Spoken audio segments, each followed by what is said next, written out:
Hello दोस्तों, संकल्प की ऑनलाइन क्लास में आप लोग का स्वागत है। और आज आप लोग के सामने हम लेकर आए हैं जो आप लोग का परिवहन का जो एग्ज़ाम हुआ है, और ये उसका जो सेट है, ये डी सेट हम लोग कर रहे हैं। तो यहाँ पर आप लोग को दिया गया है कि मोटर अधिनियम 1988 के अंतर्गत किस धारा में हार्ड गियर पहनने का प्रावधान आप लोग को दिया गया है। तो अगर हम इसमें देखते हैं तो इसका ऑप्शन क्या होगा, डी होगा, यानी कि धारा 32 आप लोग को दी गई है। फिर यहाँ से आप लोग को दूसरा क्वेश्चन पूछा गया है। तो यहाँ पर कहा गया है, निम्नलिखित में से कौन सा मंदिर मानस खंड माला का हिस्सा नहीं है। तो आप लोगों को ध्यान रखना है, जो खेत खाल का मंदिर है ये इस माला में नहीं शामिल है। तो इसका मतलब है कि डी इसका ऑप्शन आप लोगों का सही होगा। बात करते हैं क्वेश्चन नंबर 3 की। यहाँ पर एक सूची दी गई है और सूची को अगर आप लोग देखेंगे तो कुछ इस प्रकार से आप लोग को दिखाई देगी। तो यहाँ पर सूची आप लोग को क्या करनी है, शामिल करनी है। तो इसमें आप लोग को दिया गया है, जैसे किशोर द्वारा जो अपराध होता है वो किस अधिनियम में आता है। तो देखो यहाँ सबसे पहले ये है कि एक का तो एक आप लोग का ठीक है। फिर अगर हम बात करते हैं कंपनी द्वारा जो अपराध है, तो कंपनी द्वारा अपराध होता है नंबर 4। यानी कि हम डायरेक्टली बात करेंगे कि इस क्वेश्चन का जो आंसर है वो क्या है आप लोगों का ए होगा, यानी कि 3 का हमारा क्या है, ए होगा। बात करते हैं क्वेश्चन नंबर 4 की। ठीक है, तो क्वेश्चन नंबर 4 को हम लोग देखते हैं, नेक्स्ट क्वेश्चन को। तो यहाँ पर आप लोग को दिया गया है कि जो मोटर अधिनियम 1988 के धारा 128 के अनुसार दोपहिया वाहन मोटरसाइकिल का ड्राइवर मोटरसाइकिल पर अपने अतिरिक्त कितने व्यक्तियों को बैठा सकता है। तो देखो ये सबको पता है कि यहाँ पर केवल एक व्यक्ति को ही आप लोगों को बैठाने की अनुमति होती है। ठीक है ना। इसके बाद अगर ज़्यादा बैठाते हैं तो कानूनी अपराध की श्रेणी में वो लोग आते हैं। बात करते हैं क्वेश्चन नंबर 5 की। तो क्वेश्चन नंबर 5 आप लोगों को जो दिया गया है, यहाँ पर भी मोटर अधिनियम 1988 के प्रथम अनुसूची में दिए गए अज्ञापन संकेत M3 का क्या अर्थ है, ये आप लोगों से पूछा गया है। तो यहाँ पर इसका जो आंसर होगा वो क्या होगा, डी होगा। तो डी आपका मतलब ये है कि क्वेश्चन को अगर आप लोग देखेंगे तो इसका आंसर क्या है, आप लोगों का डी है, ये बिल्कुल सही होगा। बात करते हैं क्वेश्चन नंबर 6 की। तो क्वेश्चन नंबर 6 आप लोगों को दिया गया है, उत्तराखंड से है। और यहाँ पर ये कहा गया है कि उत्तराखंड में पहली सीप्लेन परीक्षण उड़ान कहाँ से आयोजित की गई है। तो ये आप लोग को ध्यान रखना है, गंगा बैराज ऋषिकेश से आप लोगों की आयोजित की जाती है। यानी कि 6 का आप लोगों का क्या होगा, ए होगा। बात करते हैं क्वेश्चन नंबर नेक्स्ट के, यानी क्वेश्चन नंबर नेक्स्ट मतलब 7 के। तो यहाँ से आप लोगों को एक जो सूची दी गई है सम्मिलित करनी है, और इसमें ये उत्तराखंड का आप लोगों का क्वेश्चन होता है। तो यहाँ अगर हम लोग 7 को देखते हैं तो 7 का आप लोग सबसे पहले देखेंगे कि जो आप लोगों का नामिक है, तो नामिक ग्लेशियर कहाँ होगा। तो नामिक को आप लोगों को याद रखना है कि ये पिथौरागढ़ में है। तो अगर 1 का 3 देखते हैं तो 1 का 3 केवल हमारा बी ऑप्शन पर रहता है। तो आप लोगों का 7 का क्या होगा, आप लोगों का बी होगा। बात करते हैं क्वेश्चन नंबर 8 की। तो क्वेश्चन नंबर 8 में फिर से आप लोगों को इस प्रकार से कथन दिए गए हैं, सॉरी यहाँ पर जो आप लोगों को ऑप्शन दिए गए हैं, तो ये आप लोग देखेंगे कि मोटर अधिनियम 1988 की धारा 185 के अनुसार जो किसी रक्त के प्रति 100 मिली में से 3 मिलीग्राम से अधिक अल्कोहल हो यान को चलाता है तो प्रथम अपराध के लिए निम्न में से दंडनीय होगा। तो यहाँ पर जो क्वेश्चन 8 है इसका भी आप लोगों का क्या होगा, डी ऑप्शन आप लोगों का सही होगा। ठीक है ना। तो क्वेश्चन 8 का क्या है, डी ऑप्शन सही होगा। और जैसे कि आप लोगों को ध्यान रखना है कि हमारी डी सीरीज चली है, ठीक है ना। तो क्वेश्चन नंबर आप लोगों का 9 है। तो क्वेश्चन नंबर 9 में ध्यान रखना है कि इसमें एक कथन दिया गया है, इसे पढ़ने के बाद आप लोग को प्रश्न करना है। तो अगर हम डायरेक्टली जाते हैं, व्यवसाय प्रमाण पत्र का कोई धारक अस्थायी तथा अस्थायी रजिस्ट्रीकरण के बिना क्रेता को मोटर यान का परिधान नहीं करेगा। बिल्कुल ठीक है आप लोगों का। और यहाँ प्रत्येक टायर निर्माता उस पर अधिकतम भार वहन क्षमता का अंकित करेगी। बिल्कुल ठीक है, यानी कि इसका आप लोगों का क्या होगा, सी ऑप्शन सही होगा। यानी कि 9 का आप लोगों का क्या है, सी है। बात करते हैं क्वेश्चन नंबर 10 की।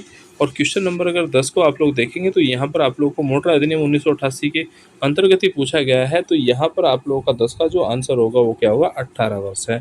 कि जो वाहन चलाने के लिए सबसे न्यूनतम आयु होनी चाहिए वो कितनी होनी चाहिए, तो 18 वर्ष आप लोगों को ध्यान रखनी है। बात करते हैं क्वेश्चन नंबर 11 की।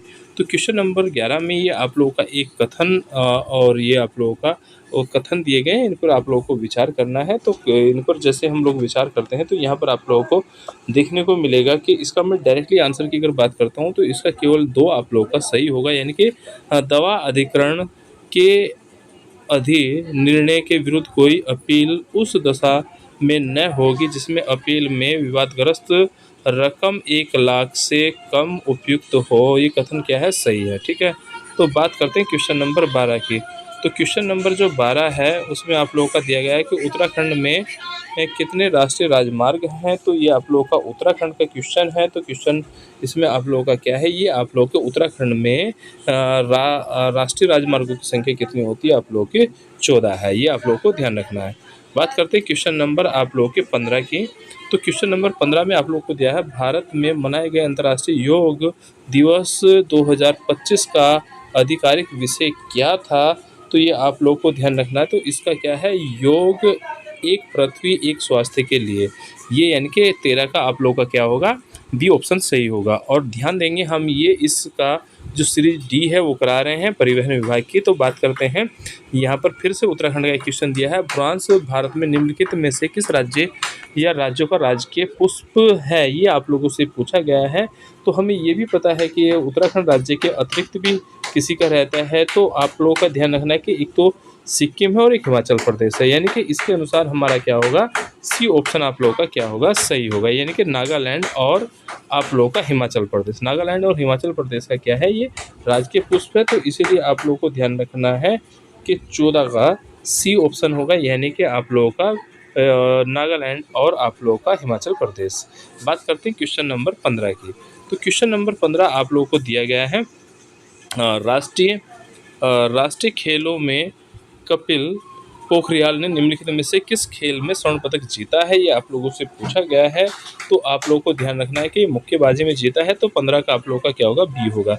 बात करते हैं 16 की।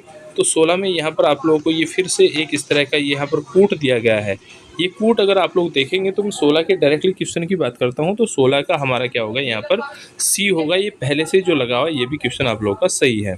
बात करते हैं क्वेश्चन नंबर आप लोगों के 17 की।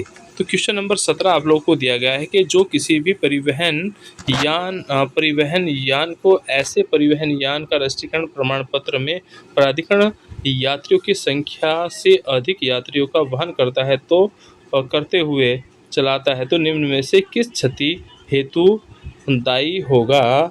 ठीक है, तो यहाँ पर आप लोग को 17 का आप लोग को दिया गया है, बी है कि यहाँ पर 200 रुपये के प्रति अतिरिक्त व्यक्ति का उसे क्या देना पड़ेगा, टैक्स देना पड़ेगा या अतिरिक्त देने होंगे। तो बात करते हैं 18 में आप लोग को दिया गया है कि वाहन से होने वाले प्रदूषण को कम करने के लिए BS5 मानक किस वर्ष लागू हुआ। तो ये आप लोगों को ध्यान रखें कि ये आप लोग का 2020 में लागू हुआ था, यानी कि 18 का आप लोग का बी होगा। बात करते हैं क्वेश्चन नंबर आप लोगों के 19 के। तो 19 नंबर क्वेश्चन में ये दिया गया है कि मोटर अधिनियम 1988 की धारा 164 के अनुसार मोटर यान के स्वामी या प्राधिकृत बीमाकर्ता मोटर यान के उपयोग के कारण उद्भव दुर्घटना के कारण मृत्यु की दशा में निम्न में से कौन सी रकम संदाय करने का दायी होगा। तो यहाँ पर आप लोग को ध्यान रखना कि इसमें 5 लाख का आप लोगों को दिया जाता है। तो इसमें इसलिए इसका क्या होगा, ए ऑप्शन सही होगा, 19 का ए होगा। बात करते हैं 20 की। तो 20 में दिया गया है निम्नलिखित में से किन यानों में सभी मानव रहित समपार क्रॉसिंग पर पहले रास्ता दिया जाता है। तो देखो ये सबको पता है कि सबसे पहले आप लोगों को क्या देना है, रेल जनित यान को आप लोगों को क्या मिलता है, रास्ता मिलता है, उसके बाद एम्बुलेंस को मिलता है। और आप लोग ध्यान देंगे 21 नंबर क्वेश्चन को। तो 21 नंबर क्वेश्चन यहाँ पर जो दिया गया है कि मोटर यान अधिनियम 1988 के प्रथम अनुसूची में दिए गए अज्ञात संकेत M7 का क्या अर्थ है। तो M7 का जो अर्थ पूछा गया है यहाँ पर आप लोगों को ध्यान देना है, ट्रकों का आना माना जाता है। ठीक है, ट्रकों का आना मना है, सॉरी।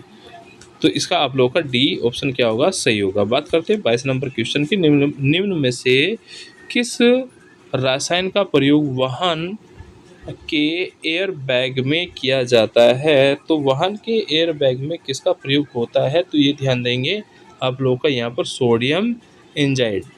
ठीक है ना, उसकी यानी कि C22 का क्या होगा, आप लोगों का सी ऑप्शन आप लोगों का क्या होगा, सही होगा। बात करते हैं 23 की। 23 और 24 को दोनों को देखते हैं। तो 23 में आप लोगों को दिया है मोटर यान अधिनियम 2017 में किस नियम में रास्ते का अधिकार का प्रावधान किया गया है। तो यहाँ पर आप लोगों को ध्यान देना है कि ये आप लोगों का नियम नंबर 7 होगा और यानी कि 23 का बी ऑप्शन आप लोगों का सही होगा। बात करते हैं क्वेश्चन नंबर 24 की।